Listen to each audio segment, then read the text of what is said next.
Hi there, Rabbi. How are the pyramids along the Nile, as the song goes? Well, I'm just out here and I'm looking at this pyramid and Maslow's pyramid, the psychologist. Maybe people are familiar with his pyramid of needs or not, but that's what comes to mind while I'm sitting here. Now, I want you to, as briefly as possible, explain Maslow's pyramid of needs, because I would love to hear about it. He described human beings and what we need in order to have a productive life or a happy life, a satisfied life. So he created a pyramid of needs. Very, very apropos, very descriptive. At the base of the pyramid are food, health, safety, housing. Unless we have those things, we cannot move up the pyramid into other activities. We can't enjoy life. And so, basic to all human beings, having a safe place to live and food to eat. And then Maslow said, once we have that, we can begin to explore other aspects of our life. And we can keep adding until we get to the top. The top is self-actualization. Very few of us ever get there. Self-actualization is that stage where we do not need external affirmation of who we are.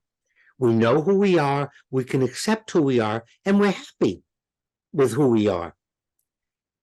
And given today's climate, not only is the self-actualization a dream, we're not even close to acknowledging that I'm okay and what I'm doing is okay. We've created a society where my self-satisfaction is totally dependent on someone approving of me, someone liking me. I can remember when we sat down in a restaurant and no one took pictures of their food. Now, as you look around, people are taking pictures, then discussing where to send them, then waiting for some kind of approval. And this is exactly the opposite of what Maslow said would make us happy. The more we depend on outside affirmation, the unhappier we're going to be. And as Americans, we're very unhappy.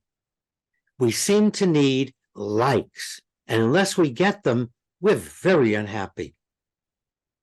Well, approval is something that everybody craves.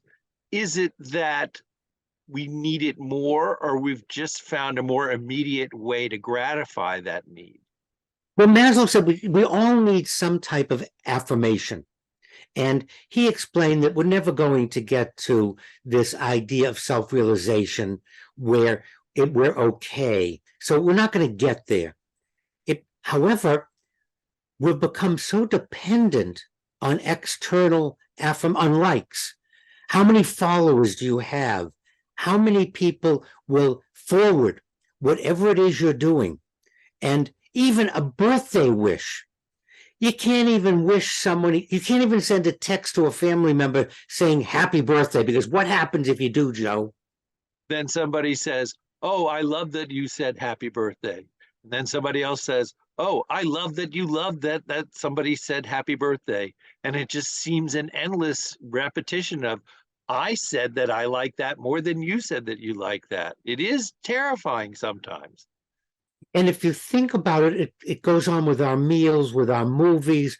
We're always posting, and somehow we hang on who's going to like it, who's going to forward it. Now, Maslow taught that we can use externals as a measure of how we're doing. That's reasonable. That's a reasonable measure. However, in our society, we've now linked our happiness with what other people think of us, and if other people think we're happy. Look at the new apps out there. If you have a picture and it's not quite perfect, just erase what you don't need or paste in what you want. The goal is for me to go, wow, I really like that. You must be having a great time doing that. Then they comment on my like, then my like is passed on. There's nothing wrong with saying, I like what you did. I like your vacation. Maslow never said any of that's wrong. What I'm pointing out is we have become so obsessed with external affirmation that no one or none of us seems to be able to be happy just doing something with what we have. Well, I know one thing that isn't weird and always makes me happy, Rabbi. It's your insights into day-to-day life. Thank you very much, as always. And my message for all of us out there is please pass this video on, because we want to remind each other that we can be happy with what we're doing and what we have. Our happiness doesn't always depend on everyone thinking how wonderful we are.